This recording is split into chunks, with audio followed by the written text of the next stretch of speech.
Hey guys, this is part of the Is It Good series, where we will look at competitive players to look at their build and playstyle. We're going to be looking at, is it good? Should you be following this build and playstyle? Or is it only picked for specific situations in these competitive games? And we're going to be looking at LeonBlack's Malganis. LeonBlack is one of the better tank players in the game.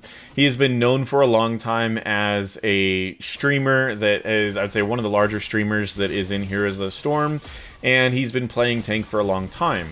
He has subbed for some competitive teams over the course of the last 3 or 4 years, but he hasn't been on a competitive team in a long time. If he's ever been on one, I cannot remember, but I have seen him sub for teams in scrims and for small events. LeonBlack plays and is known for specific tanks over other tanks. Lately, his big major tank that everyone's seen and just despises playing against is his Malganis. And LeonBlack's Malganis is pretty interesting because a lot of the games that I've watched LeonBlack play Malganis, he tops the damage chart. So playing a tank that can top the damage chart is pretty rare. I mean, I was able to do it in the Bronze and Silver game, or Bronze to Masters games, because it's just kind of what you do if you're higher rank in general. But to be able to top the damage in games that are with other Grandmaster players is pretty surprising. So if we look at his playstyle, he plays very, very aggressive. He goes in when he has abilities, he gets out when he doesn't, but when he has abilities, he goes in. Almost every time he goes in with Night Rush, sleeps their front line, and then deals damage to their back line with both Fell Claws and Necrotic Embrace. One of the things that people have kind of memed about is that he tends to use Necrotic Embrace on the last hit of his Fell Claws, and I think he does this to have a little bit more surprise factor in the amount of damage that he does. So he waits on that last stun, makes sure that it's a stun that he wants to go for, and then he usually will fire off a Necrotic Embrace at the same time. This also allows him to get a long duration on his sleep before he wakes anyone up. So it's a really cool combo to try to mimic if you are trying to mimic LeonBlack's playstyle, is to use your Night Rush to sleep their front line, go towards their backline, and disrupt their backline. Then after you disrupt their backline, to just walk your way right out of the fight. It's surprisingly strong and surprisingly simple. So I'd highly recommend practicing that playstyle and just seeing how it goes. So he is going against some people that do tear apart tanks. He's going against a Leoric. He's going against a Hanzo that's going auto attack build, which is very good against frontliners. And then also, I mean, we do have the W build Rhaegar, so the tanks are going to be very difficult to deal with. Whenever you're in a bad situation, pop your Necrotic Embrace to get that bonus armor. Use your Q to stun as many people as possible. And then try to Night Rush to see if you can't find a way to sleep any of the people on the way out. You always try to use your Q first because people are going to use all of their CCs on you first, and you don't want to have your Night Rush interrupted by a CC. And if they don't use their CCs first, then you can pretty much safely walk away before you use your Night Rush. And that's essentially what you want to try to do when you are playing in the early portions and you get caught out of position. If you're catching people out of position, don't forget that you have a really big body that you can still body block. And in this case, there's Ruby for him to pick up, so he's playing a little bit more aggressive, and he is running out of mana, so that is going to be it. Let's talk about his build for a little bit. So the first thing that he takes is Winged Guard. Winged Guard makes it to where when you use your Necrotic Embrace and it hits an enemy hero, you gain 75 physical armor against the next basic attack. So this is essentially block. If Winged Guard has no charges, you'll gain 1 charge after 6 seconds, and if you hit more than 1 hero, you'll get an extra stack of Winged Guard. It is a really good version of block because you have a very low cooldown on Necrotic Embrace, and if you hit multiple people, you'll be getting multiple stacks. It's really good against high auto attack damage heroes like Hanzo. Level 4, he goes Fueled by Torment. Fueled by Torment is the meta talent, and the first one was also the meta talent currently. Fueled by Torment is the meta talent, which it increases the amount of healing that you get. It increases the amount of healing that you get from Vampiric Touch by 15%, and also it's going to make it to where you heal every time you take damage. Well, against fast damage dealers that do low damage but really fast, like Tassidar's auto attack, Tassidar's W, and Rhaegar's lightning shield. That does very low damage but very quickly. This allows you to almost heal for more damage than what you take. Do you see all these 14s that are popping up? That's all because of this Fueled by Torment. At level 7, he takes Spreading Plague. Now, this is where his build has kind of shifted the meta a little bit. Will of Tichondrius was the meta talent for a long time, and after its nerf, I figured it was just a little too weak, but I didn't know what to take. So I've been trying out a bunch of different things, Black Claws and Nightmare Fuel, and he just immediately switched over to taking Spreading Plague, and I've been noticing it is a very powerful talent, especially if you combo it with the level 13 talent Blood Rush, because what's going to happen is you're going to be doing a very small amount of damage to everything around you, and you're going to be getting one heal proc for everything that is around you. Meaning that you're going to, if there's 4 minions next to you, it'll take 4 seconds for you to have the full Blood Rush, and it'll be very easy for you to keep it going. It also allows you to deal damage to sleeping targets, so it works really well with your Night Rush, but it also works well if you happen to be with a Deckard who is going to be going the Stay a While and Listen talent. So overall, it's just a really efficient talent that works well with your later talents as well. Its damage is probably equal to Will of Tichondrius, except for you need to remember that LeonBlack doesn't go for frontliners usually. LeonBlack will go for the backliners. So he will charge in, sleep the front line, and then deal as much damage to the backline as possible, making that percentage health not as effective and the flat damage much, much more effective. So that is where Spreading Plague is going to be very, very good. He takes Carrion Swarm 100% of the time without a question. I've never seen him take Dark Conversion, and he's even trash-talked Dark Conversion on his stream several times. Carrion Swarm is a very consistent talent. Consistency in talents and competitive is very important. If there's a talent that you can only ever use at low health, then that's a talent that you're always going to be in a bad situation whenever you use it. Carrion Swarm can be used at full health. It could be used at 75% health. It could be used at 0 health. It could be, I mean, not 0 necessarily, but low health anyways.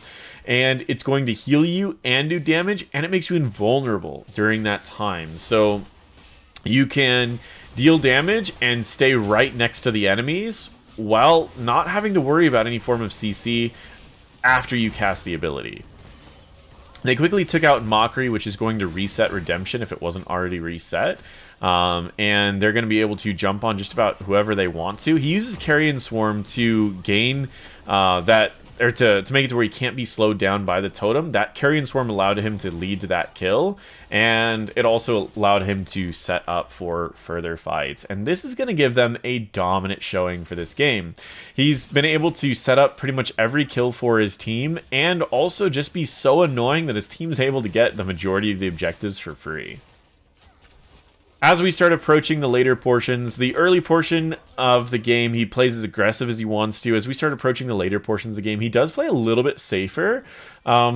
But as far as like outside of forced fights, and then when he does get into a fight, he does still play very aggressive. So you can see he's playing a little bit safer, waiting for his team to show up. Then once again, he goes straight into their backline, and then he starts approaching their backline from behind them, forcing them to make a decision. Do they run through him, or do they run towards his team? In this case, they ran through him, and his team was able to kill the frontliner.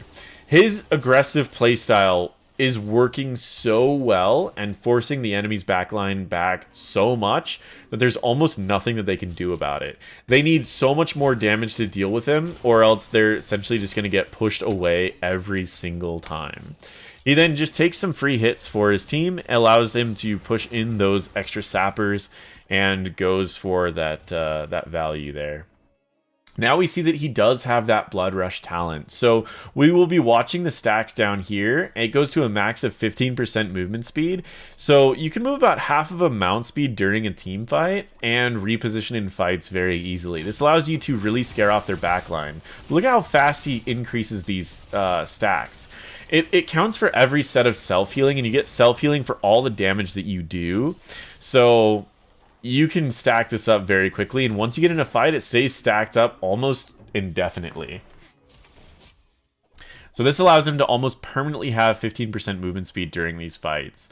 The Knight Beckons is a good talent if you're going to be following up each other, and your team's always going to follow up whatever wakes up. And Deep Sleep was the meta talent right at the end of HGC. But Blood Rush is what Leon Black goes, and that's how he has this aggressive playstyle. As far as damage done, he's certainly not topping the damage this game. His team is playing very, very well, and there's a good chance that the enemy team isn't really giving him that opportunity. Some of those games that he does top the damage chart are in maps that you have to hold points a little bit more. This is one of those maps where the enemies can just walk away or kind of like spread themselves out a little bit more because they can poke the objective from further back.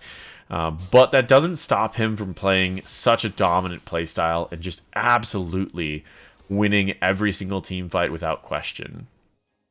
For this next fight, he's going to set up so that they can't go through this direction, and he will be going for a quick flank. He starts off the flank by using a QQWQ, then he follows up the flank by using a Night Rush. So where in a normal fight, he starts off with a Night Rush, and then he goes into the other ones on their backline. When he goes into a flank, he does it in reverse order.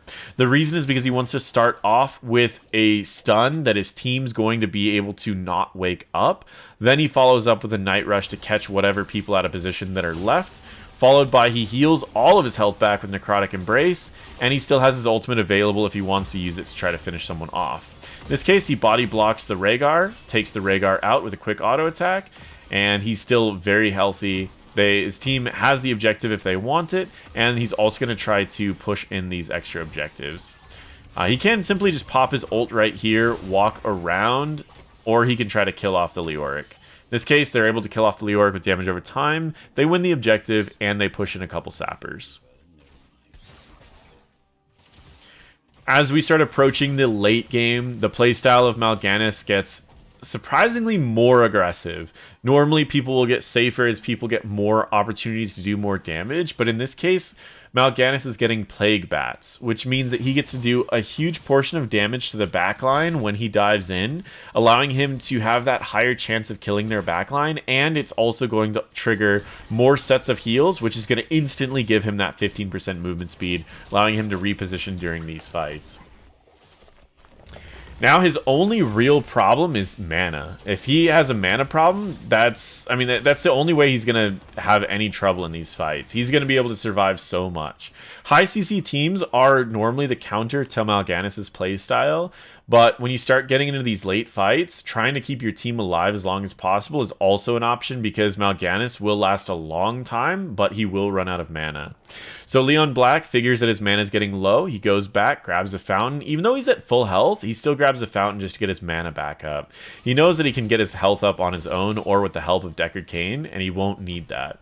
The rest of this game is honestly just kind of sad to watch. This is Leon Black and Liam playing some of their best heroes, just dominating, as well as Lakefu. We've talked about her Deckard as well. So 3 of their teams got their best heroes, and this is one of the earlier games for actually this was the week 3, I believe. So this is the first time that this team has gone against the other team, though, so they weren't prepared for this, and at this point there's only so much that they can do.